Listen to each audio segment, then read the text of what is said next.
Hello guys, Radhe Radhe. Welcome back to my new vlog. कैसे हैं आप सभी लोग? आई होप आप सभी लोग बहुत अच्छे होंगे और मैं भी बहुत अच्छी हूँ। और मैं हूँ मनीषा। यहाँ पर देखो सुबह सुबह का टाइम है और मेरी हो चुकी है पूजा। मतलब पूजा क्या, अभी मैंने थोड़ी बहुत पूजा अपनी कर ली थी मंदिर से होके आने के बाद। यहाँ पर मैं कर रही हूँ पाठ, क्योंकि चल रहा है सावन, तो सावन में थोड़ी पूजा थोड़ी सी एक्स्ट्रा जाती है। तो सावन में ना मैं कोशिश करती हूँ कि डेली मंदिर जाके ना शिव जी पर जल चढ़ा के आऊँ, तो वो चीज़ रहती है। तो यहाँ पर ना मैं क्योंकि फिर पाठ करने में ना काफ़ी टाइम जाता है, तो इसलिए मैं पहले ना मंदिर ही होके आ जाती हूँ और फिर उसके बाद घर पे आने के बाद घर की पूजा करती हूँ। तो घर की पूजा करने के बाद ना मैं यहाँ पर पाठ करने के लिए बैठ गई थी। तो यहाँ पर मैं कर रही हूँ शिव पुराण का पाठ, जो कि मैंने अभी ना पिछले 2 साल से कर रही हूँ। ये तीसरा साल है जब मैं पाठ कर रही हूँ। क्योंकि पहले मैं ये सोचती थी कि यार मुझे को टाइम नहीं मिलेगा कि मैं इतना पाठ कर पाऊँ, क्योंकि इसमें काफ़ी सारे पेजेस होते हैं और फिर ये बाउंडेशन भी होती है कि सावन में शुरू करके फिर सावन में ही पूरा भी करना होता है। तो कई बार ये लगता है ना कि जब आपके पास बच्चे छोटे छोटे होते हैं तो उनके इतने काम होते हैं, ढेरों काम होते हैं कि टाइम मिलेगा या नहीं मिलेगा। लेकिन हाँ, अगर आप करने लग जाओ ना तो टाइम भी मिल ही जाता है। तो यहाँ पर ना मैंने एक बार ट्राई किया था। जब फर्स्ट टाइम जब मैंने किया था ना, तो मुझे मतलब बहुत लग रहा था कि नहीं हो पाएगा नहीं हो पाएगा, लेकिन फिर मैंने किया, सेकंड टाइम भी किया तो अब और आसान लगता है। लेकिन हाँ, ये तो है कि टाइम निकालना पड़ता है, और ख़ासकर जब बच्चे घर पर हों तब ज़्यादा मुश्किल होती है। क्योंकि बच्चे स्कूल चले आते हैं ना, तो ये लगता है कि वो टाइम से उनका नहाना धोना सब चीज़ ना एक टाइम के अंदर हो जाती है। और अगर स्कूल छुट्टी होती है ना, तो आप भी लेट उठते हो और उसके बाद काम भी उसी हिसाब से लेट होते हैं। और आज तो वैसे भी छुट्टी का ही दिन है, क्योंकि आज है सैटरडे और सैटरडे को बच्चों की होती है छुट्टी। तो यहाँ पर अभी बच्चे वगैरह सब सो रहे हैं, तो मैं यही सोच रही थी कि जब तक वो उठेंगे, उनके नाश्ते पानी का टाइम होगा ना, तब तक मैं अपनी पूजा पाठ करके फ्री हो जाऊँगी। तो अभी थोड़ा मैं जल्दी ही उठ जाती हूँ, ताकि मुझे पूजा पाठ करने में ना ज़्यादा दिक्कत ना हो। और मुझे ना शिव पुराण पढ़ना हो या रामायण हो या मतलब कोई भी चीज़ें हों जो पुरानी हमारी ऐतिहासिक चीज़ें हैं या भगवान है पुराणों से रिलेटेड है ना, उनको पढ़ने में ना बहुत अच्छा लगता है, बहुत आनंद आता है, बहुत सुकून भी मिलता है। तो इसलिए मैं कोशिश करती हूँ कि जब जो पढ़ा जाए थोड़ा बहुत हो तो कर ही ले, क्योंकि अभी वैसे इतना टाइम तो मिल नहीं पाता है। क्योंकि गृहस्थी में ना ये सब करना इतना आसान भी नहीं है। और वैसे भी सबका यही कहना है कि जब आप गृहस्थ जीवन में हो ना, तो सबसे पहले ना बच्चे पति सब ये सब आते हैं, ये चीज़ें बाद में आती है। तो यहाँ पर देखो मेरा हो चुका है शिव पुराण का पाठ पूरा, यानी कि जो सुबह मैं जितने पेजेस करती हूँ वो मैंने कर लिए हैं। और उसके बाद अब यहाँ पर मैंने कर लिए आरती। और यहाँ पर ना आरती करते हुए ना मुझे बहुत ज़ोरों की सी ना आवाज़ सी आ रही थी, मतलब कि जैसे ना बहुत तेज़ बारिश हो रही है और मेरे सूख रहे हैं बाहर कपड़े। यहाँ पर ना कपड़े देखने के लिए आई हूँ, क्योंकि मुझे ना ऐसा लगा था पूजा करते टाइम की बारिश हो रही है, और मैंने कल कपड़े धोए थे जो कि सूखे नहीं थे, क्योंकि कल भी बारिश हुई थी। तो मैं बस ये चेक करने आई थी कि बारिश में कहीं मेरे कपड़े गीले तो नहीं है। बट थैंक गॉड कि बारिश बिल्कुल भी नहीं आ रही थी, सब कुछ सूखा था और मेरे कपड़े बच गए। क्योंकि इसमें बच्चों की यूनिफॉर्म वगैरह भी है ना, तो अगर वो गीली जाती बड़ी दिक्कत हो जाती है। गाइस, बारिश का तो ऐसा ही है, आए तो भी अच्छा, नहीं आए मतलब आए तो भी परेशानी और नहीं आए तो और भी ज़्यादा परेशानी है। क्योंकि बारिश जब आती है तब तक तो बड़ा अच्छा लगता है, लेकिन उसके बाद ना इतनी ज़्यादा गर्मी बढ़ जाती है।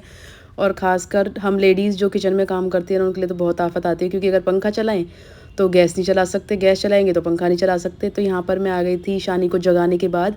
मैंने शानी को बोलती कि ब्रश वगैरह कर ले, ताकि मेरे साथ वो चाय पानी पी सके। तो एक तरफ मैंने चढ़ाई थी चाय और दूसरी तरफ मैंने ना रात को काले चने भिगोए थे। तो क्योंकि मैंने हलवा बनाया था, तो मैंने सोचा कि चलो हलवा चने का भोग भी लग जाएगा। और एक तरह से ना सैटरडे के दिन कहते हैं कि चने खाने चाहिए, तो वो भी था।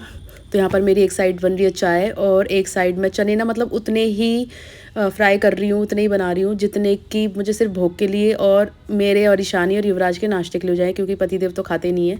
और मुझे चने की बनानी है सब्ज़ी चावल के साथ। तो इसलिए मैंने ना उसमें से थोड़े से निकाल के थोड़े से यहाँ पर चने बना लिए, ताकि मेरा भोग लग जाए और हमारा ब्रेकफास्ट वगैरह हो जाए।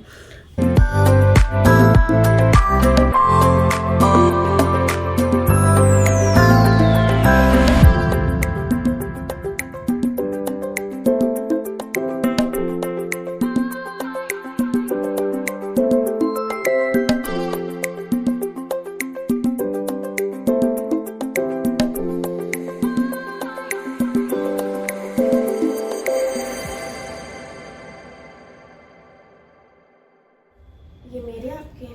ये मेरे हैं, तू भी नहाई नहीं है ना। अभी सिर्फ मैं तेरे लिए चाय लेके आई हूँ, जब नहा लेगी तब उसके बाद मैं फिर तुझे खिलाऊंगी, ठीक है ना। है तेरे लिए रखे हुए हैं। अब पता है मेरी पूजा करके ना मुझे भूख लग रही बहुत ज़ोर से। तो ये तो भाई साहब मेरे नहा के पहले पूजा करके घर में शिवलिंग को जल चढ़ा के तब नाश्ता मिलेगा, ठीक है।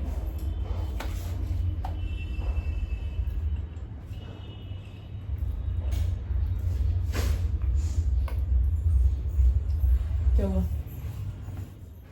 तो गाइज़ यहाँ पर ब्रेकफास्ट करने के बाद मैं आ गई हूँ किचन में लंच की तैयारी करने के लिए, और वो भी इसलिए कि थोड़ा सा जल्दी बन जाएगा ना, तो आराम से फैमिली के साथ टाइम बिताने के लिए मिल जाएगा। और ईशानी को मैंने भेज दिया था नहाने के लिए, और उससे बोल दिया था कि नहाने के बाद सबसे पहले शिव जी को जल चढ़ाना, क्योंकि अभी मंदिर तो मैं इसको लेके नहीं जा सकती, क्योंकि अकेले हम भेजते नहीं हैं और मैं पहले ही जाके आ चुकी हूँ।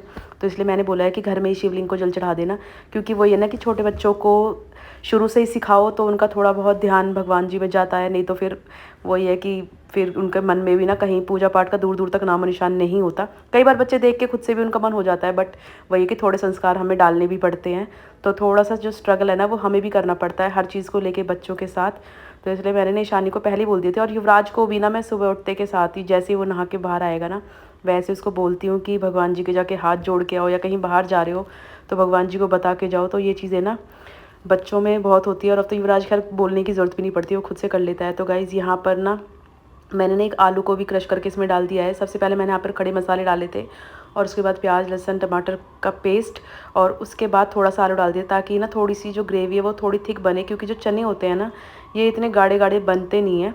और दूसरा इस पता नहीं मेरे यहाँ पे जो चने आते हैं ये कैसे, इनका ना कलर बिल्कुल ब्लैक हो जाता है। कुछ ये कढ़ाई लोहे के, तो उसमें ना ज़्यादा ही ब्लैक दिखता भी है, और थोड़ी सी ना लाइट की प्रॉब्लम है, क्योंकि लाइट जो है ना वो मेरे बैक में लगी हुई है, यानी कि पीछे की तरफ लगी हुई है, तो ना सीधी सीधी लाइट ना गैस पर पड़ती नहीं है, जिसकी वजह से ना थोड़ा डार्क डार्क सा आता है यहाँ पर। तो यहाँ पर ना मेरी जो सब्ज़ी है वो बनकर तैयार हो गई, और आप इसका कलर देख सकते हो कितना बुरा लग रहा है। बुरा मतलब वैसे इतना बुरा है नहीं, लेकिन जितना कैमरे में आ रहा है ना उस हिसाब से अच्छा नहीं लग रहा, क्योंकि अगर लाइट होती है ना तो उसमें थोड़ा सा कलर ना जो रेडिश रेड थोड़ा रोगन टाइप का होता है ना वो नज़र आता है सामने, बट इसमें अभी नहीं आ रहा है वो, चलो आपको बाद में नज़र आएगा। और यहाँ पर देखो अब आप इसका कलर देख सकते हो कि उससे कितना डिफरेंट है, कितना अच्छा लग रहा है। लेकिन हाँ ये बात तो है कि कलर जो है ना चने का थोड़ा काला ही था। और यहाँ पर मैंने राइस टमाटो और कुकुम्बर की सैलेड और दही यहाँ पर रख दी थी, क्योंकि ना जब ऐसी कोई चीज़ राजमा छोले या ऐसी कोई चीज़ें बनती है ना, तो जो युवराज है ना वो लस्सी नहीं लेता, वो दही लेता है उसके साथ, राइस के साथ।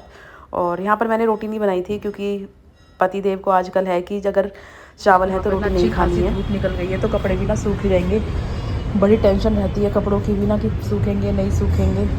तो वैसे हम चाहते हैं कि रोज़ रोज़ बारिश हो, लेकिन ना बारिश लगातार होती है ना तो उससे भी हम ही लोग परेशान हो जाते हैं। तो गाइस आप लोगों को बारिश कैसी लगती है कमेंट करके बताना। और यहाँ पर ना मेरे कपड़े बिल्कुल अच्छे से सूख गए हैं, पर मैं इनको अभी 1-2 घंटे और डाल के ना फिर बाद में इन पर प्रेस करूँगी।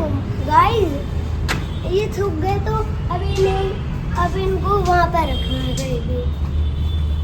सूखने ये पूरे सूख गए भर के। मेरे बोर्ड देखो दीदी, बहुत अच्छा लिखा है, सही लिखा है। हाँ आप चेक कर दो, चेक कर दूँगी। चलो भी एक बार फिर से क्लैपिंग करना है इसके लिए, युवराज के लिए।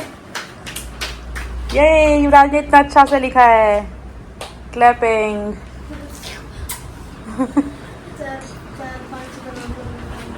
मम्मी चेक करना प्लीज, चेक करना प्लीज, मम्मी चेक करना प्लीज।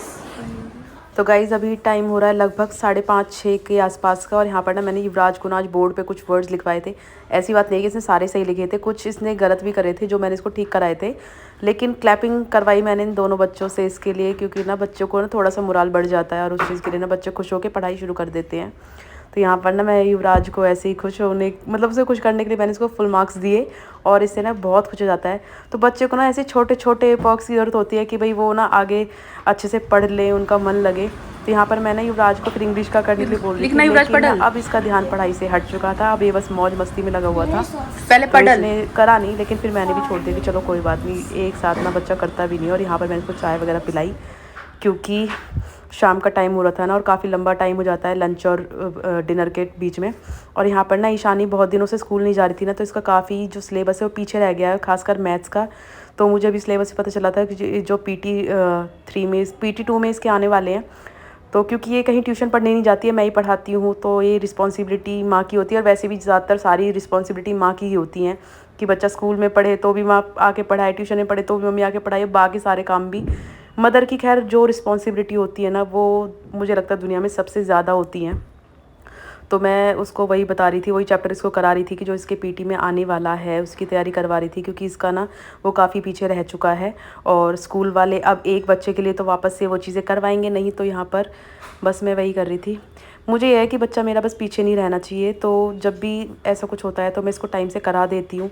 लेकिन ना कभी कभी ये भी लगता है कि जब आप सारी रिस्पॉन्सिबिलिटी लेते हो ना तो बच्चे थोड़े से लापरवाह हो जाते हैं, तो बस वही है। लेकिन ऐसा तो खैर कुछ है नहीं, बट यहाँ पर ना मैं ईशानी का सारा टाइम टू टाइम करवाती रहती हूँ और चेक भी करती रहती हूँ कि कब क्या किस चीज़ की ज़रूरत है।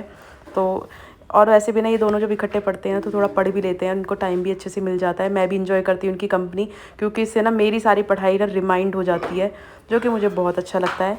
तो गाइस ये शाम का टाइम हो रहा था, लगभग 6:15 हो चुके थे इनको पढ़ाते पढ़ाते।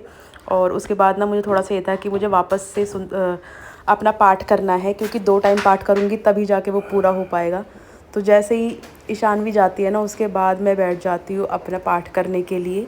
और पाठ करने के बाद लगभग 1 घंटे के करीब मैं यहाँ पे पाठ करती हूँ। उसके बाद लग जाती हूँ डिनर का काम करने के लिए, क्योंकि उसके साथ भी ना कोई काम ख़त्म नहीं होते, पूरे दिन के काम है।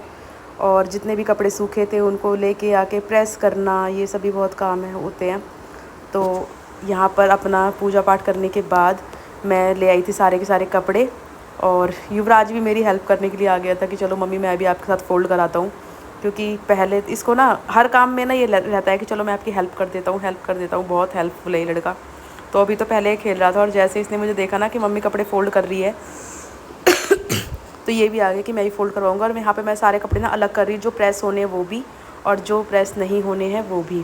तो यहाँ देखो युवराज ना बहुत अच्छे से अपनी तरफ से, मतलब छोटा बच्चा जैसे पूरी कोशिश कर रहा है कि वो अच्छे से फ़ोल्ड कर पाए। हालांकि इसको इतने अच्छे से आती नहीं है, but still he is trying.